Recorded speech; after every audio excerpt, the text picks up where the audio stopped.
Dear student, இந்த வீடியோல நம்ம டிஎன்இஏ கவுன்சிலிங் அட்டென்ட் பண்ணும்போது என்னென்ன டிப்ஸ் அண்ட் ஞாபகம் வச்சுக்கணும் அப்படின்னு பார்க்க போறோம்.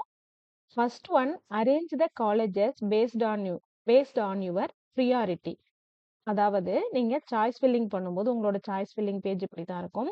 உங்களுக்கு தேவையான காலேஜஸ் எல்லாம் சூஸ் பண்ண பிறகு உங்களோட அந்த காலேஜ் அரேஞ்ச்மெண்ட்ஸ் எப்படி இருக்கணும்னு பார்த்தீங்கன்னா, ஃபர்ஸ்ட் உங்களுக்கு அழகப்ப செட்டியார் தான், இந்த ஸ்டூடெண்ட்க்கு அழகப்ப செட்டியார் தான் வேணும்னா ஃபர்ஸ்ட் அழகப்ப செட்டியார் வைக்கணும். அடுத்து ஜிசிடி கோயம்புத்தூர் வேணும்னா அடுத்து வைக்கணும். இப்ப இதுதான் ஃபர்ஸ்ட் வேணும்னா நீங்களே இந்த காலேஜ் தான் எனக்கு ஃபர்ஸ்ட் வேணும், இதுல கிடைக்காட்டி இது வேணும், எது இருக்கலாம், இது கிடைக்காட்டி இந்த காலேஜ் இருக்கலாம்னு ஒரு ஐடியா வச்சிருப்பீங்க இல்லையா? அந்த ஐடியாவுக்கு ஏற்றார் போல நீங்க இந்த காலேஜஸ் என்ன பண்ணணும், கரெக்டா அரேஞ்ச் பண்ணியிருக்கணும். சரிங்களா? அதே சமயம் இப்போ இந்த ஸ்டூடெண்ட் ஃபர்ஸ்ட் ஜிசிடி வச்சிருக்காங்க, செகண்ட் அழகப்ப செட்டியார், மூணாவது சேலம் வச்சிருக்காங்க.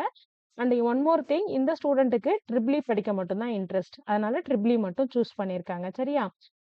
இதுவே உங்களுக்கு ஒரே காலேஜ்ல வெவ்வேறு டிபார்ட்மெண்ட்ஸ் வேணும்னா, இப்ப ட்ரிபிள் தான் ஃபர்ஸ்ட் வேணும், பட் ட்ரிபிள் இல்லாட்டி சிவில் இருக்கலாம், சிஎஸ்சி இருக்கலாம் நீங்க விருப்பப்பட்டீங்கன்னா, அதே போல ஒரே காலேஜ்ல நீங்க டிபார்ட்மெண்ட்டுக்கு ஏற்ற மாதிரியும் சாய்ஸ் ஃபில்லிங் பண்ணிக்கலாம். சரிங்களா? ஃபர்ஸ்ட் அழகப்ப செட்டியார்ல ட்ரிபிள், அடுத்து இசிஇ, அடுத்தது மெக்கானிக்கல். இது போல டிபார்ட்மெண்ட் வைஸாவும் நீங்க என்ன பண்ணலாம், சாய்ஸ் ஃபில்லிங்ஸ் ஆர்டர் பண்ணிக்கலாம். ஸோ அந்த நீங்க சாய்ஸ் ஃபில்லிங் பண்ணும்போது உங்களோட ஆர்டர் என்ன பண்ணணும், அந்த ப்ரிஃபரன்ஸ்க்கு ஏத்த மாதிரி கரெக்டான ஆர்டர்ல வைக்கணும்.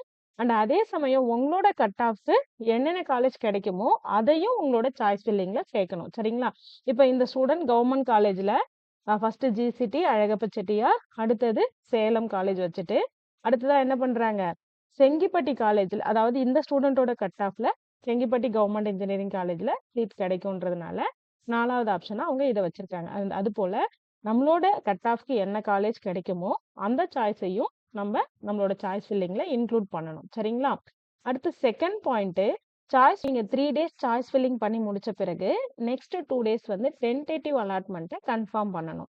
இப்போ நீங்க சாய்ஸ் ஃபில்லிங் பண்ணி முடிச்சதோட மறந்துடக்கூடாது.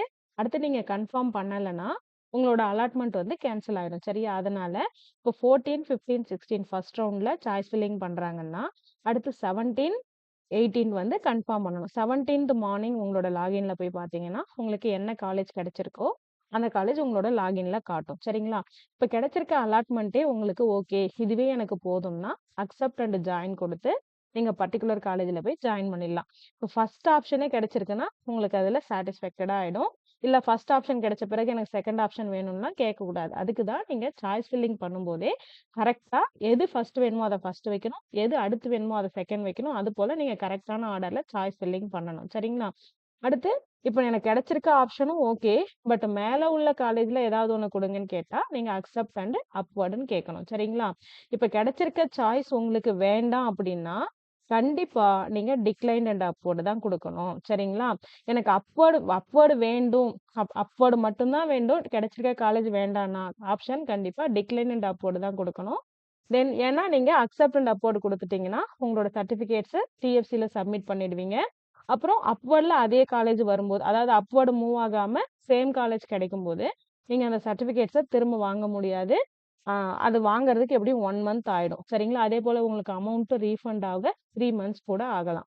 அதனால உங்களுக்கு கிடைச்சிருக்க ஆப்ஷன் வந்து சாட்டிஸ்ஃபேக்டடா இல்ல, அப்வர்டு மட்டும் தான் வேணும்னா நீங்க டிக்ளைன் அண்ட் அப்வர்டு தான் சூஸ் பண்ணணும். சரிங்களா? அடுத்து நீங்க வந்து உங்களோட சாய்ஸ் ஃபில்லிங் பண்ணும்போதோ, இல்ல கன்ஃபர்மேஷன்ஸ அந்த அலாட்மெண்ட் டென்டேட்டிவ் அலாட்மெண்ட்ட கன்ஃபார்ம் பண்ணும்போதோ, உங்களுக்கு லாக் பண்ணிட்டீங்க, அன்லாக் பண்ணி தரணும்னா, டிஎஃப்சிக்கு போனீங்கன்னா, உங்களோட பக்கத்துல உள்ள நியரஸ்ட் டிஎஃப்சிக்கு போகும்போது, ஒரே ஒரு முறை சாய்ஸ் ஃபில்லிங்கும் சரி, அலாட்மெண்ட் கன்ஃபர்மேஷனையும் சரி, ஒரே ஒரு முறை அன்லாக் பண்ணி தருவாங்க. சரியா? அதுக்கு கண்டிப்பா ஸ்டூடண்ட் போகணும். அண்ட் அதே போல அந்த கன்ஃபர்மேஷன் டைமிங் இருக்கு இல்லையா? Choice filling timing and confirmation timing இது முடியறதுக்குள்ள டிஎஃப்சிக்கு போயிடணும். சரியா? அடுத்தது உங்களோட லாகின் ஐடி பாஸ்வேர்ட வேற யாராவதோ யூஸ் பண்றாங்க. உங்களுக்கு தெரியாம அதாவது உங்ககிட்ட குடுக்காம இன்னொருத்தவங்க ஏதோ சம் காலேஜஸ சூஸ் பண்ணி லாக் பண்ணிட்டாங்க அப்படின்னா, நீங்க நியரஸ்ட் டிஎஃப்சிக்கு போயிட்டு, அங்க உங்களோட பாஸ்வேர்ட ரீசெட் பண்ணிக்கலாம். உங்களோட இமெயில் ஐடி உங்களோடதாவே இல்லாட்டி கூட, உங்களோட பாஸ்வேர்ட மட்டும் ரீசெட் பண்ணி, அதன் பிறகு அத நீங்க யூஸ் பண்ண முடியும். அந்த இமெயில் ஐடி வேற ஒருத்தவங்களோடதா இருந்தா கூட, அவங்களால பாஸ்வேர்ட ரீசெட் பண்ண முடியாது. சரியா? இந்த பாஸ்வேர்ட் வந்து உங்களுக்கு டிஎன்இஏல இருந்து அவங்களே கால் பண்ணி குடுப்பாங்க. ஸோ இந்த மாரி பாஸ்வேர்ட் தெரியாதவங்க நியரஸ்ட் டிஎஃப்சிக்கு போயிட்டு உங்களோட பாஸ்வேர்ட ரீசெட் பண்ணிக்கலாம். சரிங்களா? இதுதான் வந்து டிஎன்இஏல நீங்க தெரிஞ்சுக்க வேண்டிய இம்பார்ட்டன்ஸான விஷயங்கள். ஆ அ நீங்க எல்லாரும் கவுன்சிலிங் அட்டெண்ட் பண்ணி நல்ல காலேஜ் கிடைச்சு நல்லா படிக்க வாழ்த்துக்கள். Thank you.